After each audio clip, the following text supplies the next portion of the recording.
Today I'm at Hunton and Williams' office in Midtown Manhattan, where I'm speaking to a group of professionals about a topic that I just find absolutely fascinating. We're talking about privacy and data security issues as they relate to M&A transactions. Lisa, let's start with you. After seeing how data breaches can dramatically impact major transactions, as we saw with Verizon and Yahoo, I think a lot of market watchers and M&A pros sat up in their chairs and took notice. My question to you is, does that deal mark a turning point in our collective understanding of just how much a breach can offset a deal? Thanks, Lee. That's a very important question. This issue is not new. That was just the issue that I think raised it in the consciousness of transactional lawyers more broadly. But we've been dealing with these issues for years in every kind of transaction, M&A, big loans, and lots of other transactions. So this is an issue that certainly requires focus, and we've been focusing on it for a very long time. It's just that now the broader group of transactional lawyers understands the imperatives here and understands that privacy and data security issues could certainly change the pricing of a deal or kill it altogether. And I understand a lot of people around this table worked on the Verizon Yahoo deal. You want to tell me a little bit more about what that experience was like? Yeah, actually everybody around this table worked on that transaction. But as I said, this is not a new issue. This is an issue that we've been dealing with for years, and in any kind of a transaction, it's critical that we consider privacy issues, that we consider data security issues, because certainly privacy issues can change the way data can be used by the target, the acquiring company. Mm-hmm. It could also change the way systems can be integrated, because an acquiring company might think that they can integrate systems easily, but in fact, if that will increase the security risk associated with both companies, that may not be so easily done, and so any economies of scale that can be gained by that merger may not in fact happen. Steve, we were talking before about how after years of working in the M&A space, it seems that some of the checklists have to be updated in light of recent news developments, but you pushed back on me a little bit and said that's not exactly the way you see it. You've been dealing with these issues for quite a long time. Yeah, that's right. I'm Steve Haas. I'm an M&A partner at Hunton Williams. I've been practicing in the M&A space for over 13 years. And I would echo what Lisa said, which this is not new, at least to our law firm. One of the areas where I've done a lot of M&A work is in the defense industry. And going back probably 6 or 7 years ago, we were acquiring cybersecurity defense firms for defense contractors. So I think you're reading a lot in the media right now about the importance of cybersecurity, and that's great to raise awareness. But for law firms, we've been looking at this issue for a long time, and our M&A teams have been working very closely with Lisa and her team to provide really what we hope is seamless advice on at these kind of acquisitions.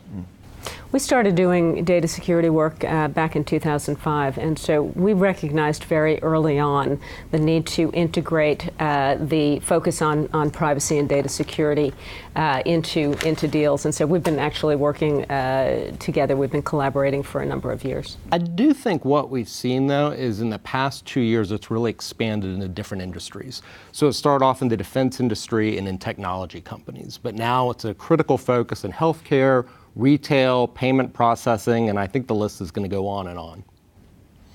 Alan, we were talking a little bit before about how you see this as a governance issue. Can you talk to us a little bit about that? That's interesting.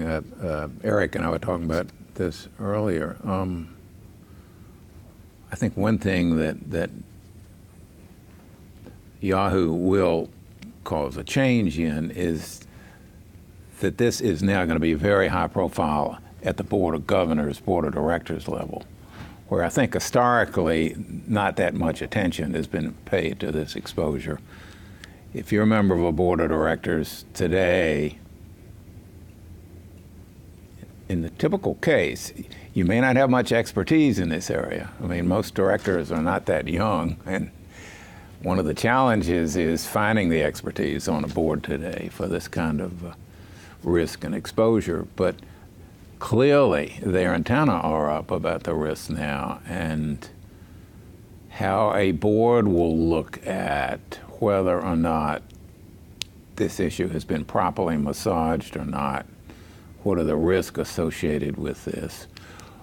What comforts are the board going to expect before they say, yes, let's do this deal, I think is something that hasn't gotten a whole lot of conversation until recently. The board absolutely should be prepped on this. They should be ready to answer any questions posed to them, and they certainly need to understand the risks. The regulators are all over this issue now. What we are seeing is that regulators like the Federal Trade Commission are jumping in after deals are consummated to say, what due diligence did you do? What were your provisions in the deal documents? What was promised to you? And how did you fix any vulnerabilities that you found either in the privacy landscape or in the security of the systems?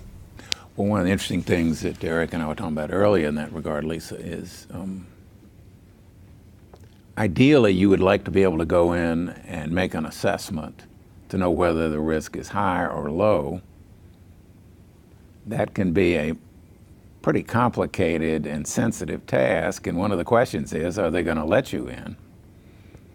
Yeah, and we've found in our cybersecurity practice that in order to have an effective assessment done, first of all, it has to be priced right, because people aren't going to spend $600,000, $700,000, $800,000 in advance in doing due diligence. So typically a very high-level approach is taken to an assessment that looks for, are there vulnerabilities posed to the digital crown jewels that are the subject of the deal?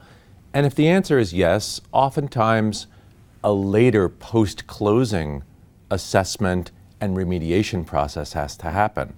I remember doing a transaction where Stroz Friedberg was called in after the deal to do a full enterprise security risk assessment and remediate that, because the pre-closing due diligence had showed that there was really significant vulnerabilities to this payment processing company.